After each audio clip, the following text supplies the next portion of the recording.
On the night of April 14th, 1912, the wireless room on Titanic was busy. Not with distress calls, with passenger telegrams. Wealthy travelers wanted to send messages to friends and family ashore. The two Marconi operators were processing a backlog of personal messages for hours. That same evening, at least 6 separate Iceberg warnings arrived by wireless. Some were logged, some were passed on. At least one was never delivered to the bridge. One message from the ship, Mesaba described a large ice field directly ahead. It sat in the wireless room, undelivered, while the Titanic continued at speed.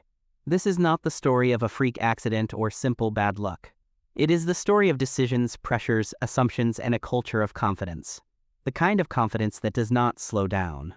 Captain Edward John Smith had been at sea for over 4 decades. He was 62 years old, experienced, respected, and widely trusted in the industry. This was to be his final voyage before retirement. He had commanded the Olympic, the Titanic's sister ship, the year before. Smith was not a reckless man by reputation or by record, but the North Atlantic in April 1912 had a particular hazard that season. An unusually warm winter had loosened more ice from Greenland than normal. Ice was further south and further into the shipping lanes than expected. The first warning came from the Coronia, early on April 14th. It reported bergs, growlers, and field ice in the vicinity ahead. Smith received it, showed it to Bruce Ismay, the White Star Line's chairman. Ismay was aboard, which added a layer of pressure that is difficult to fully measure. Whether Ismay pushed for speed is disputed. He denied it later under oath, but his presence on the bridge of that ship was not insignificant. White Star Line had marketing reasons to want a fast crossing. A record-breaking arrival in New York would generate substantial press coverage. The Titanic was not officially chasing the Blue Ribbon speed record that voyage, but the company's interest in a strong maiden voyage performance was real. By early evening, more warnings had arrived from the Baltic, the America, the Californian. The Californian's warning was the most direct. It described stopped ships and heavy ice. The Titanic's senior wireless operator, Jack Phillips, cut the Californian off mid-transmission.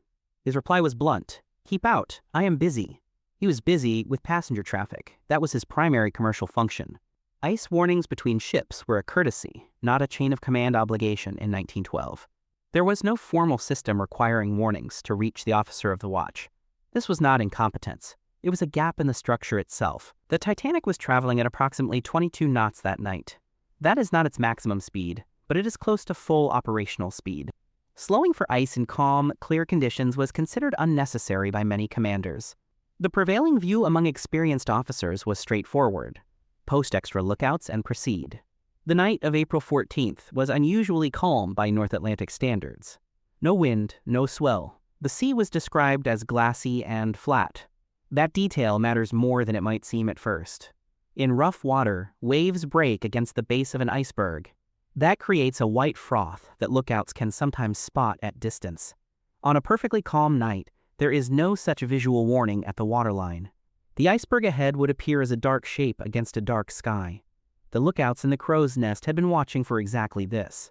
Frederick Fleet and Reginald Lee had been on duty since 10 p.m. They had no binoculars. This is one of the most persistent controversies of the disaster. Binoculars had been available on the voyage from Southampton to the first stop. At Southampton, a key officer was replaced. The locker key went with him.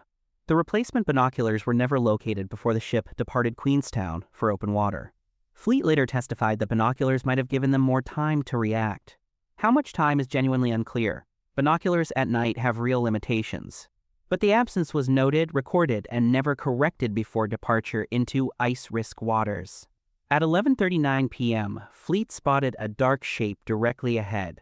He rang the crow's nest bell 3 times, the standard signal for object ahead. He telephoned the bridge immediately. "Iceberg, right ahead." First Officer Murdoch ordered the helm hard to starboard and the engines reversed. The Titanic began to turn. It was not fast enough. The iceberg scraped along the starboard side below the waterline. The contact lasted only about 10 seconds, possibly less. It did not punch a single large hole. That is a common misconception. The impact buckled and separated hull plates across 5 compartments below the waterline. The damage was a series of gaps and splits, not one dramatic breach. Thomas Andrews, the ship's chief designer from Harland & Wolff, inspected the damage quickly. His assessment was calm, precise, and devastating. The ship would sink in under 2 hours. The Titanic had been designed to stay afloat with 4 compartments flooded. 5 were now compromised. The math was not survivable. Andrews knew the ship's architecture better than anyone else on board that night. His estimate proved almost exactly correct. The Titanic sank in 2 hours and 40 minutes. The distress signal went out shortly after midnight. CQD first, then the newer SOS. Several ships received it. Most were too far away to arrive in time. The Carpathia was 58 miles southeast. Her captain ordered full steam immediately. She would not arrive until 4 a.m., long after the Titanic had gone under. The Californian was closer. How much closer remains one of the genuine disputes of 1912. Her officers saw lights on the horizon that night. They saw rockets. The Californian's wireless operator had switched off for the night before the distress call went out. Her captain was informed of the rockets. He took no immediate action. Whether those rockets were from the Titanic or another vessel is still formally contested. But the official British inquiry concluded the Californian could and should have responded. The lifeboats were another problem, and this one requires some precision to understand. The Titanic carried 20 lifeboats. That sounds like a meaningful number until you do the arithmetic. Those 20 boats had a combined capacity of approximately 178 people. There were 224 people on board that night. Even if every lifeboat had been filled to its designed capacity, half the ship would have had no seat. And most lifeboats were not filled to capacity. Several left significantly underloaded. Lifeboat 1 departed with 12 people. It had a capacity of 40.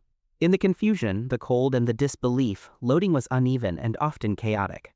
Some passengers refused to board. The ship beneath their feet still felt solid. The tilt was gradual enough in the early stages that the danger felt abstract. There was also a class dimension to survival that the numbers make plain.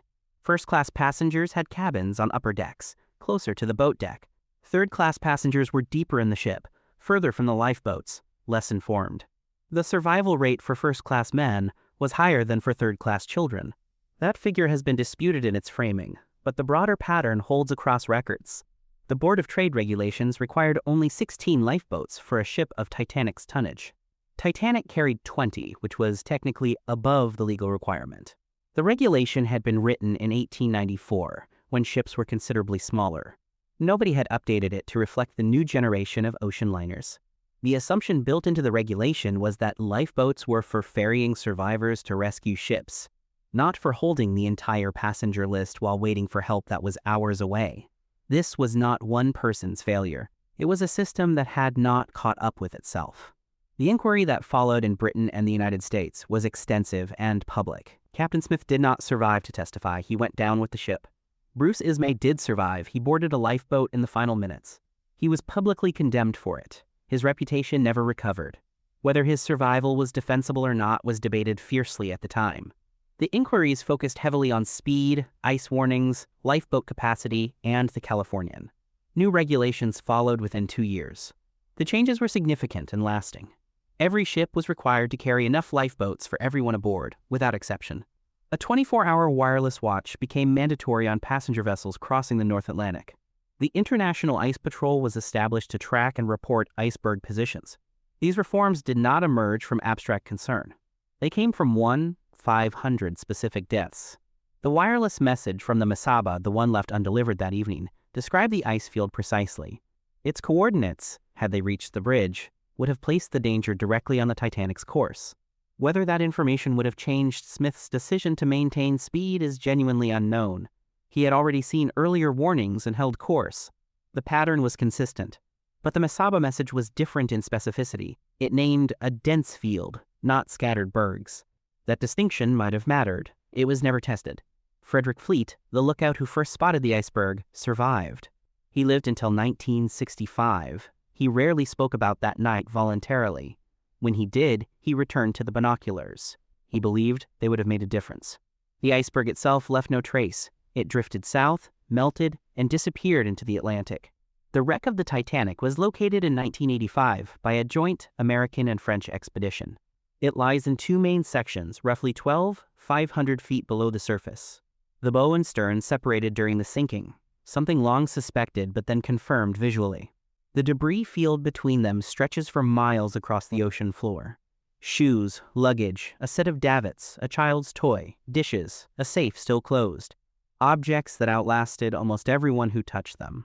The standard account of the Titanic tends to focus on hubris, on the unsinkable myth, but the ship was never officially described as unsinkable by White Star Line before sailing. That phrase came largely from a trade publication and was amplified after the disaster, not before. The more honest framing is quieter and harder to condense into a single lesson. A system of small assumptions, each defensible on its own, combined into something catastrophic. Speed in clear conditions was standard practice. Wireless warnings had no formal protocol. Lifeboat regulations were legal, if obsolete. Confidence in the design was not unreasonable given knowledge at the time. None of those individual decisions was obviously reckless in isolation. Together, on that particular night with that particular ice field, they left no margin. As with any event this documented and this examined, some details remain disputed across sources. Survivor accounts differ. Inquiry records conflict on timing. The Californian's exact position is still debated. What is not disputed is the result, and the fact that the result was not inevitable.